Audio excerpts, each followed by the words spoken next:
जनाब गल इंज कि एक काले लिबास नाल मुहब्बत है, लेकिन काले दिलों नाल मुहब्बत कोई नहीं। सो अज जिहड़ा रजब भट्ट नाल वाक़या जिहड़ा रोहनुमा होया, इस तरह नहीं सी होना चाहिए। इनू वकालत नहीं कहा जाता, इनू गुंडागर्दी कहा जाता, इनू बदमाशी कहा जाता।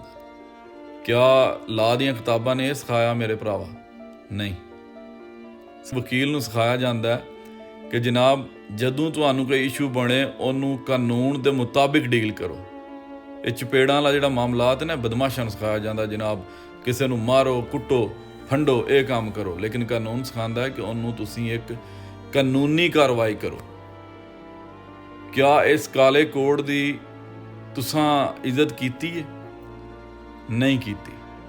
काले कोड की इज्जत तां सी तुसीं कानूनी तौर के उत्ते रजब भट्ट नाल कोई भी एक्शन लेंदे। यह जिहड़ा एक्शन कीता है ये गुंडागर्दी है, वकालत नहीं। सो दूसरी गल नदीम नानी वाला यार सलूट है तैनूं, वाकई यारी की मिसाल कायम कर दी है कि अज भी चंगे यार मौजूद ने। अल्लाह तैनूं हसदियां वसदियां रखे और अल्लाह सारिਆਂ ਨੂੰ ਇਹੋ ਜਿਹਾ यार दे ਜਿਹੜਾ ਵਰਦੀਆਂ ਦੇ ਵਿੱਚ ਛਾਂ ਕਰ ਸਕੇ। ਉਹਨੇ ਨਦੀਮ ਨਾਨੀ ਵਾਲੇ ਨੇ ਜੱਫਾ ਮਾਰ ਲਿਆ ਰਜਬ ਭੱਟ ਨੂੰ, ਜਿਸ ਟਾਈਮ ਵਕੀਲਾਂ ਨੇ ਉਸ ਟਾਈਮ ਕੁੱਟਣੇ ਦੀ ਫੰਡਣੇ ਦੀ ਉਹਦੇ ਨਾਲ ਹਰਕਤ ਕੀਤੀ ਹੈ। ਉਹਨੇ ਆਪਣੇ ਯਾਰ ਦੇ ਸਿਰੀਆਂ ਆਪ ਚਲੀਆਂ। ਅੱਲਾ ਸਾਰਿਆਂ ਨੂੰ ਇਹੋ ਜਿਹਾ ਚੰਗਾ ਯਾਰ ਦੇਣ।